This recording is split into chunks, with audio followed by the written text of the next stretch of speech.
everybody, and welcome back to the Hangout Spot where you already know it's Real Talk Sports Talk, live from my man cave. It's your boy Johnny. Let's talk football, but before we do that, I just want to extend a shout out to all my supporters, my subscribers. Another month has passed, another 100 subscribers. Little less than 3 months, we're well over 200 subscribers. So I want to thank you from the bottom of my heart. I love doing this for you guys. More importantly, you are family. Let's continue to spread the word. That way we can get some more family members to ride this train. 2024 is going to be big. Make sure you're along for the ride. Now let's talk some football because I'm hyped up. We are talking about the NFC and AFC championship games today. We are finally here. The last 4 teams, championship weekend.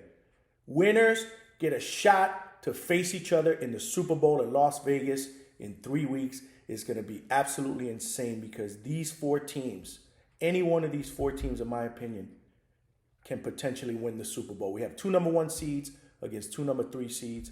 It's going to be insane. I can't wait. But let's get started. Let's start with the AFC championship game that's going to open up on Sunday, 3 p.m. CBS. You have the Kansas City Chiefs who are traveling to Baltimore to face the Baltimore Ravens. Right now, the Ravens are a 3.5-point favorite. And this is a story of 2 great quarterbacks going head-to-head in a heavyweight battle. Lamar Jackson, the guy that most people are saying is a lock to win this year's MVP, against, in my opinion, the best quarterback in football, Patrick Mahomes, defending Super Bowl champion, the Chiefs. The Ravens, the best team in football this year so far, in my opinion, the most complete team. But don't get it twisted. I think this game is going to be a fabulous game that's going to go down to the wire. But let's start with the Ravens. Right now, the Ravens are 7-3 at home, including the playoffs. Offensively, average points per game, they are 4th in the NFL. Average yards per game, total yards on offense, they are 6th. Average rushing yards per game, they are 1st. They are the best team in football at rushing the football. Defensively, they're even better. Average points allowed, they are 1st. They're only giving up a little bit over 16 points a game. Sacks, they are 1st with 58 sacks. And interceptions, they are 3rd with 18. And that's led by their safety, Geno Stone, who has 7. So if you're not careful, he is the ultimate ball hawk.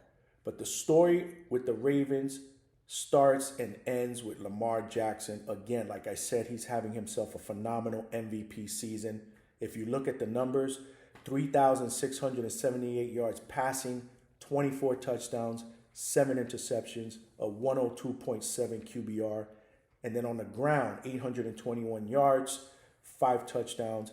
He is the ultimate dual threat. If you're not careful, he will take off, get chunk yardage, and it's going to open up the defense in the process, which enables him to be able to hit guys over the middle who are potentially open because they're worried about his threat to run. Last week, he was phenomenal.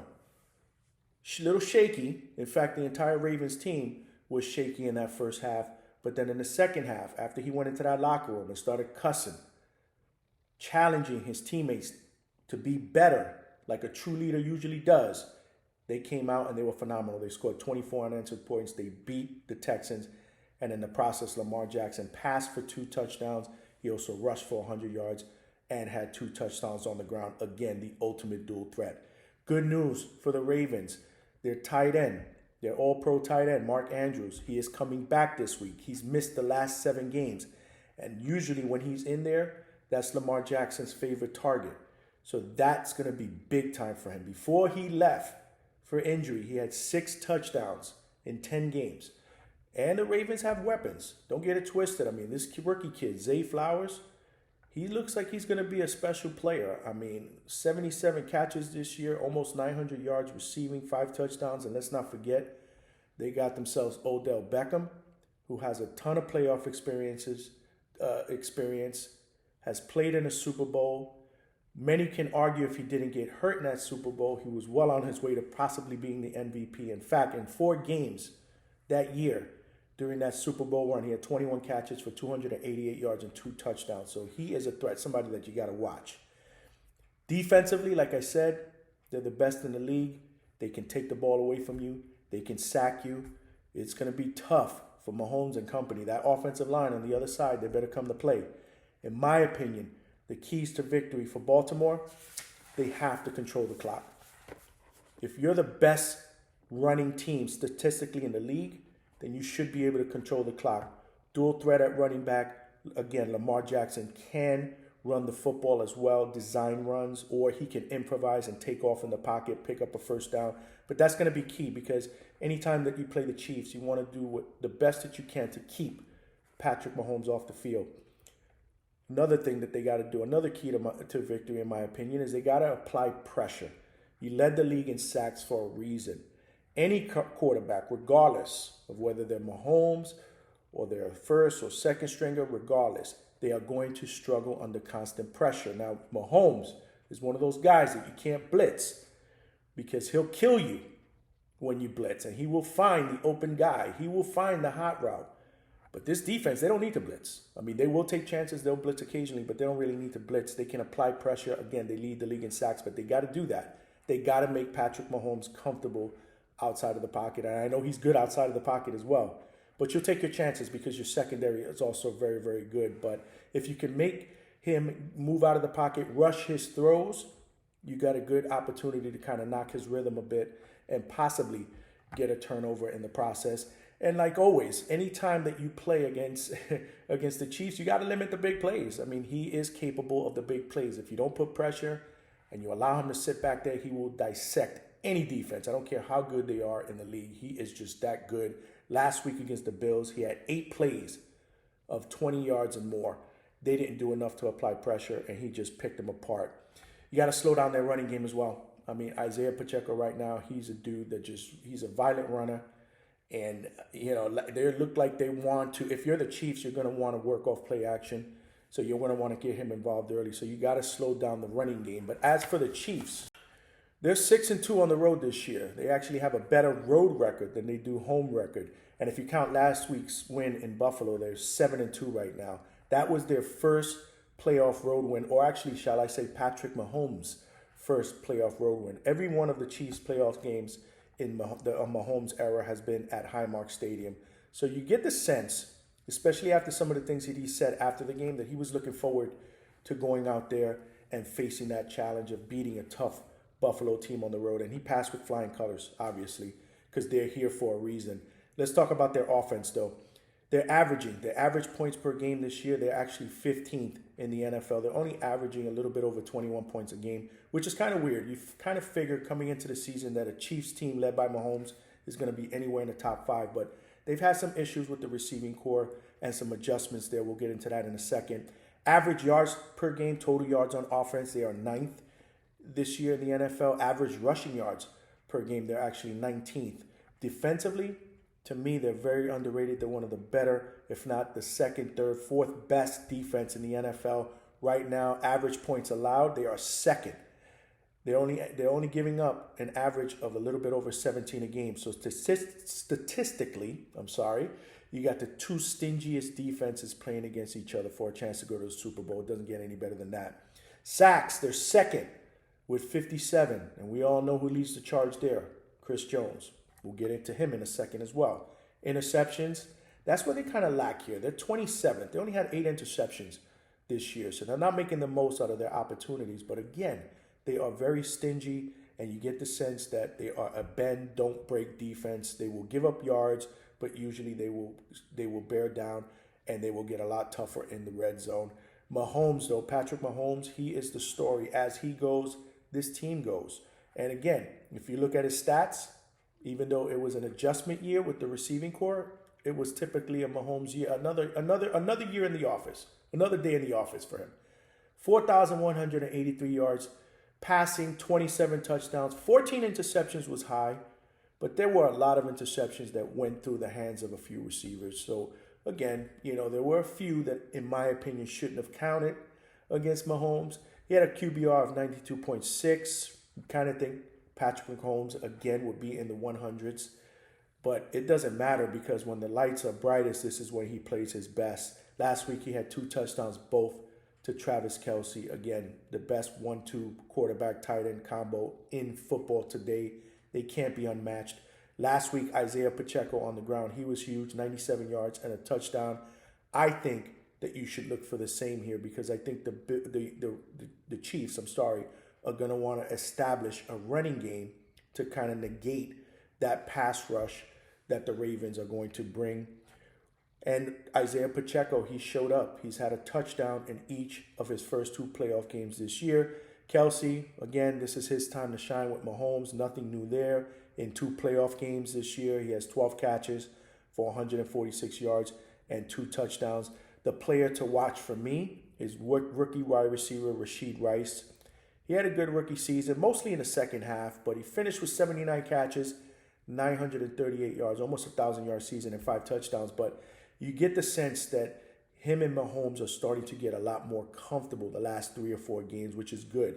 If you want to get comfort with the young receiver, this is the best time to do it when the games matter the most. In 2 playoff games, he has 12 catches, 177 yards, and a touchdown. Keys to victory for the Chiefs: the front 4 has to show up and they have to be better. They weren't really good last week against the Bills. In fact, they allowed the Bills to gash them on the ground in the first half, control the time of possession. The Bills had the football for 37 minutes, out of the 60 minutes in that game. They got to be better. They got to be able to apply some pressure. The best thing for them is to try to contain Lamar Jackson and keep him in the pocket. I'll take my chances with him passing rather than running out of the pocket, hitting the edges, and gashing you, for 20 or 30 yards. Chris Jones, he's got to show up. George Karlaftis, each of these 2 guys had 10.5 sacks in the regular season. Combined in the first 2 playoff games, only 2 sacks. That's not going to get it done. They have to be better. This is the type of game that players like Chris Jones should show up to because the big players usually tend to play big in these type of games. They got to get it done. They can't afford to be as bad as they were last week against the Bills. A big one for me, another key, is you got to find a way to limit those Lamar runs. Spy him at any point you can, especially on 3rd down. He's not afraid to tuck it in and take off. Thing about Lamar is when he takes off, he's not going to get you for 5, 6, 7, 8 yards. He's going to get you for 30, 40 yards. You can't afford those big plays. Last but not least, the wide receivers, they got to hold on to the football. Now, in the playoffs, they've been good. And I think a lot of that has to do with Kadarius Toney not being in there. He was the biggest culprit in the regular season in dropping passes. This was a unit that led the NFL starting wide receivers in drop passes. So far, so good, but now isn't the time to revert back to regular season form. Continue the wave, catch the football, be where you need to be. Patrick Mahomes will find you. If you do your job, he will do his. And those are my keys to victory for the Chiefs. So, what's my prediction? What happens? This one's a tough one for me. But I think back to 2021 when these 2 teams played each other last, because they don't play each other too often. And it was an instant classic. The Ravens ended up winning that game late in the game, 36-35. And now you fast forward to 2024, and here we are again. Now, I know those teams of 2021 were different than these teams. That's obvious. But there's one thing that didn't change in that time frame, and that's these 2 teams are still juggernauts. They are still capable of winning a championship every single year because of the player personnel that they have, their front office, and their coaching. That's why I think this is going to be just as good of a game as it was in 2021. In fact, I think it's going to be that close. I think the winner will pull this game out by a field goal or less. And I know there's a lot of people that are saying that this is the year, since the Ravens are so complete on both sides of the football, that they should beat the Kansas City Chiefs by double digits because they're playing at home. But again, you can't count out Patrick Mahomes, man. You just can't. Not in these type of games. This is where him, Travis Kelce, this is where these guys show up. When the lights are brightest, that's when they play their best. That being said, at Baltimore, with Lamar Jackson playing the way he is, and this defense as good as they are, I think they do enough to win a very close game, a classic AFC championship game, and they go to the Super Bowl and represent the AFC. And that is my prediction for this week's AFC Championship game. I hope it lives up to the expectations. I'm looking forward to it. I know everybody out there is looking forward to it as well. Let me know your thoughts in the comment section. I would love to hear your predictions, how you think it's going to play out. And again, if you're new to watching my videos, please subscribe. Hit that subscribe button in the bottom right-hand corner of your screen. That way you could come back more often, hang out with your boy here at the Hangout Spot. This is how we do it up in 2024.